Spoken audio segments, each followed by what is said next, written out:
राज्यात कालपासून मुंबईसह कोकणात मुसळधार असा पाऊस बरसतोय। पुढील 24 तासांसाठी मुसळधार पावसाचा इशारा देण्यात आलाय। मुंबईसह कोकणात पावसाने कसा धुमाकूळ घातलाय पाहुयात एनडीटीव्ही मराठीच्या प्रतिनिधींचे खास रिपोर्ट। आपला जिल्हा आपला पाऊस। खरं तर मुंबईसह कोकण, ठाणे या भागांना हवामान विभागाने ऑरेंज अलर्ट दिला आहे आणि पुढचे काही तास मुंबईकरांना हाच पावसाचा जोर अनुभवायला मिळणार आहे।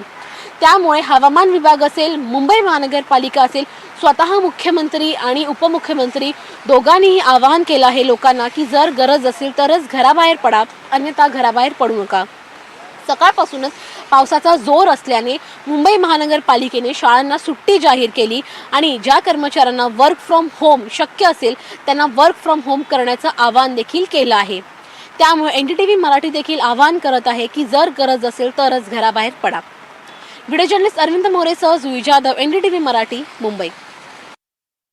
रविवारी मध्यरात्रीपासून मुसळधार पडणाऱ्या पावसाने सोमवारी सकाळी चाकरमान्यांचे मात्र चांगलेच हाल केलेले पाहायला मिळाले। त्याचं कारण भांडूप रेल्वे स्थानकावर ट्रॅकवर पाणी साचल्याने पूर्णतः मध्य रेल्वे विस्कळीत झाली होती। अंबरनाथ पासून सीएसटी पर्यंतची रेल्वे ठप्प झाली होती। त्यानंतर काही काळाने ती रेल्वे धीम्या गतीने सुरू करण्यात आली, मात्र जलद गतीच्या रेल्वे पूर्णतः बंदच होत्या। आपण जर दिवसभराचे ठाण्यातले अपडेट बघितले तर कुठे पाणी साचणं असेल किंवा झाडं पडणं असेल यामुळे वाहतूक कोंडी झालेली होती। त्याचबरोबर रेल्वे विस्कळीत झाल्याने अनेक ठिकाणी वाहतूक कोंडी झालेली पाहायला मिळाली। मग शीळ रोड असेल, घोडबंदर रोड असेल किंवा भिवंडी नाशिक हायवे असेल, सगळीकडे वाहतूक कोंडीने चाकरमानी हैराण झालेले पाहायला मिळाले। वागळे इस्टेट येथे जुन्या इमारतीचं छत कोसळल्याने एक किरकोळ मुलगी किरकोळ जखमी झाली, तर एका ठिकाणी वन विभागाचे कर्मचारी ज्या ठिकाणी राहतात तिथली घरं त्यांची खचल्याने आता त्यांना आम्ही कुठे राहायचं असा प्रश्न सतावताना पाहायला मिळतोय। अशाच पद्धतीने दिवसभर मध्यम ते अतिमध्यम स्वरूपाचा पाऊस पाहायला मिळाला। दुपारनंतर मात्र पावसाने विश्रांती घेतली होती।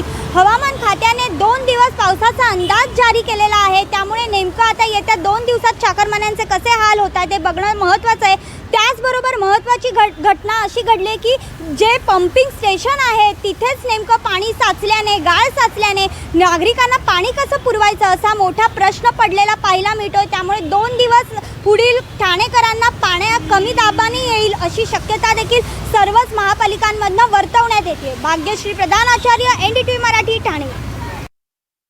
विशेषतः वसई तालुक्यात आणि वसई विरार शहर महानगरपालिका क्षेत्रामध्ये आज सकाळपासून झालेल्या मुसळधार पावसामुळे येथील जनजीवन विस्कळीत झालेलं आपल्याला बघायला मिळालं।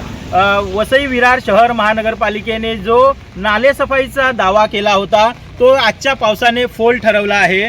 वसई विरार शहर महानगरपालिका क्षेत्रातील जो सखल भाग आहे त्या सखल भागामध्ये मोठ्या प्रमाणात पाणी साचल्याचं आपल्याला बघायला मिळालं आणि सध्या जरी पावसाचा जोर कमी झालेला असला तरी सकाळपासून झालेल्या पावसामुळे गालानगर असेल, तुळिंज रोड असेल किंवा जो अचोळे रोड आहे या परिसरात मोठ्या प्रमाणात पाणी तुंबलं होतं आणि त्यामुळं सामान्य नागरिकांचं जनजीवन हे विस्कळीत झालेलं होतं। शाळकरी मुलं असतील किंवा चाकरमानी असतील यांना या पाणी तुंबल्यामुळं मोठा त्रास सहन करून जावं लागलं आणि शिवाय अनेक वाहनं आहेत, ही वाहनं देखील पावसाच्या पाण्यामध्ये तुंबलेल्या पाण्यामध्ये बंद पडल्याची आपल्याला बघायला मिळाली।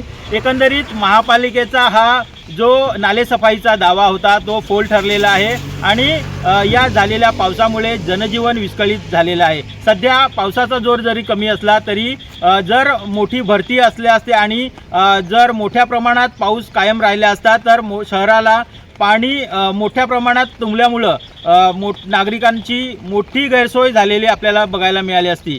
एनडीटीव्ही मराठीसाठी मनोज सातवी, वसई।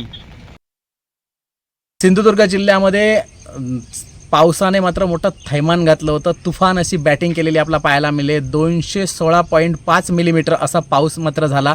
या पावसाचा खरा जो फटका आहे तो शेतकरीला बसलेला आहे, कारण शेतकऱ्यांची जी नवीन लावलेली शेती होती ती पूर्णपणे वाहून गेली। त्यातच जो रेल्वे सेवा आहे ती मात्र पुणे विस्कळीत झाली होती। काही ठिकाणी तर मात्र ह्या जोरदारच्या मुसळधार पावसामुळे वादळी वाऱ्यासह घरं कोसळली गेली।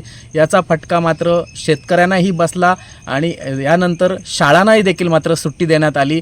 दीपक केसरकर शालेय शिक्षण मंत्री यांनी मात्र तात्काळ मात्र सुट्टी जाहीर केली शाळेला. एवढंच नव्हे तर या सिंधुदुर्ग जिल्ह्यामधील NDRFचे जवान जे आहेत त्यांनाही इथे पाचारण करण्यात आलं आणि NDRFच्या जवानांनी येऊन मात्र इथे ज्या ज्या ठिकाणी लोक अडकली होती त्या ठिकाणी मात्र त्यांना रेस्क्यू करून काढण्याचे प्रयत्न केले. तेवढंच नव्हे तर रात्रीच्या ठिकाणी मात्र मुसळधार पाऊस असताना सुद्धा काही लोकांना मात्र तिकडे थांबून राहावं लागलं आणि ते अडकलेले पाहायला मिळाले. मात्र हा सिंधुदुर्ग जिल्ह्यातला हा जो आजचा आणि कालचा जो दिवस आहे तो मात्र इथली लोक कधीही विसरणार नाहीत. गुरुप्रसाद दळवी, NDTV मराठी, सिंधुदुर्ग. कोल्हापुरात गेल्या 2 दिवसांपासून मुसळधार पावसानं सुरुवात केलेली आहे. कोल्हापुरातल्या पंचगंगा नदीची पाणी पातळी हळूहळू वाढण्यास सुरुवात झालेली आहे. सध्या पंचगंगा नदीची जी पाणी पातळी आहे ती सध्या 33 फुटांवर पातळी पोहोचलेली आहे. धरण क्षेत्रात मुसळधार असा पाऊस सुरू झाल्यामुळं नदीची पाणी पातळी जी आहे ती वाढत चाललेली आहे. जिल्ह्यातले जवळपास 57 बंधारे सध्या पाण्याखाली गेलेले आहेत. यामुळं अनेक गावांमध्ये वाहतूक मार्ग जे आहेत ती वाहतूक मार्गसुद्धा बंद करण्यात आलेले आहेत. त्यामुळं काही ठिकाणी पर्यायी वाहतूक मार्गसुद्धा सुरू करण्यात आलेले आहे.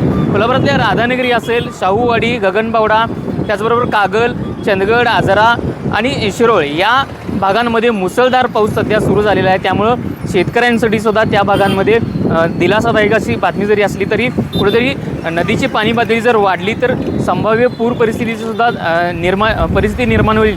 यामुळं प्रशासनानं सुद्धा अलर्ट मोड आल्यासुद्धा पाहायला मिळते. नागरिकांना सतर्कतेचा इशारा देखील दिलेला आहे. कोल्हापुरातल्या पंचगंगा नदीची जी इशारा पातळी आहे ती 39 फूट इतकी इशारा पातळी आहे. जर पुढचे 2 ते 3 दिवस पाऊस असाच जर राहिला तर पंचगंगा नदीची इशारा पातळी ओलांडण्याकडे वाटचाल असेल आणि पुन्हा एकदा संभाव्य पूर परिस्थिती निर्माण होईल. यामुळं प्रशासन देखील अलर्ट मोडवर आल्याचं सध्या पाहायला मिळतं आहे. कोल्हापुरातली सध्या पावसाची नोंद पाहायचं झालं तर 1773 मिलीमीटर इतकी पावसाची नोंद आहे. विशाल पुजारी, NDTV मराठी, कोल्हापूर.